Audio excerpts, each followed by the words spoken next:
তখন তপ্ত দুপুর, কড়া রোদ, চারিদিকে আন্দোলনরত ক্লান্ত শিক্ষার্থীদের ছোটাছুটি। হঠাৎ এমন সময় একটি কণ্ঠ কানে বেজে ওঠে, পানি লাগবে কারো? পানি পানি। বলছি 2024 সালের 18 জুলাইয়ের কথা। বীরের বেশে মানুষের জন্য জীবন দিয়েছে তারুণ্যের প্রতীক মীর মাহফুজুর রহমান মুগ্ধ।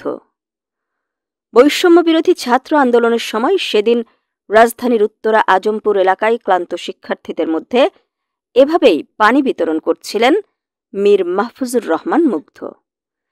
টিয়ার গ্যাসে জ্বলতে থাকা জ্বালাপোড়া করা চোখ টি শার্টের হাতা দিয়ে মুছতে মুছতে সবার কাছে 25 বছর বয়সী মুগ্ধ ভিড়ের মধ্য দিয়ে যাচ্ছিলেন এবং বিক্ষোভকারীদের হাতে পানির বোতল তুলে দিচ্ছিলেন।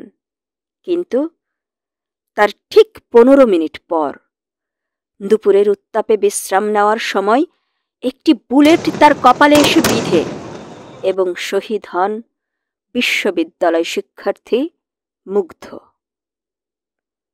মুগ্ধ একজন ক্ষয়হীন বীর যোদ্ধা। রাজনীতির কোনো লেনদেন ছিল না তার সাথে, অথচ আছে শুধুই মানবিকতার গল্প। স্লোগান মুখর উত্তাল ক্ষণে কিংবা প্রতিরোধের দিনে মুগ্ধ সারথি হয়েছে সাহসের বাতি ঘর হয়ে। ছাত্র জনতার জীবন বলিদানের গল্পে উৎসাহ আর অনুপ্রেরণার আরেক নাম মুগ্ধ। সাহসী মুগ্ধ বেশ তুখোড় ছিলেন, যিনি মিশে যেতেন খুব সহজেই সাধারণে।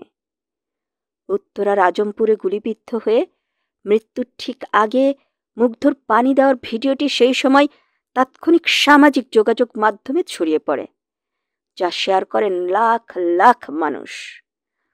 প্রায় প্রতিটি বাংলাদেশিকে স্তম্ভিত করেছিল মীর মাহফুজুর রহমান মুগ্ধের ঘটনা। মুগ্ধের সেই মহানুভবতা ও সাহসিকতার গল্প ছড়িয়ে পড়েছে বিশ্বজুড়ে। অনেকেই ট্রমাটাইজ হয়ে গিয়েছিলেন এটা দেখে। অনেকেরই চোখ দিয়ে নিজের অজান্তেই ঝরেছে পানি। মুগ্ধের জন্ম উত্তরায় 1998 সালে। তার গ্রামের বাড়ি ব্রাহ্মণবাড়িয়ায়। 3 ভাইয়ের মধ্যে মীর মাহবুবুর রহমান স্নিগ্ধ ও মুগ্ধ ছিল যমজ।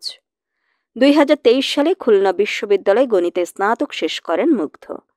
ঢাকায় ফিরে মার্চ মাসে ভর্তি হয়েছিলেন বাংলাদেশ ইউনিভার্সিটি অব প্রফেশনালসে। পাশাপাশি ফ্রিল্যান্সিং করতেন তিনি। কেমন বাংলাদেশের স্বপ্ন দেখেছিলেন মুগ্ধ? স্বাধীনতা অর্জনের চেয়ে স্বাধীনতা রক্ষা করা বড় কঠিন। এই নতুন বাংলাদেশ যেন মুগ্ধের স্মৃতি ধরে রক্ষা করে মানবিকতার ইতিহাস।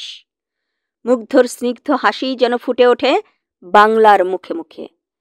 বৈষম্য বিরোধী ছাত্র আন্দোলনে এই যোদ্ধা তার নিজের জীবনটা বিলিয়ে দিয়ে প্রমাণ করে গেছেন, সবার উপরে মানুষ সত্য, তাহার উপরে নাই।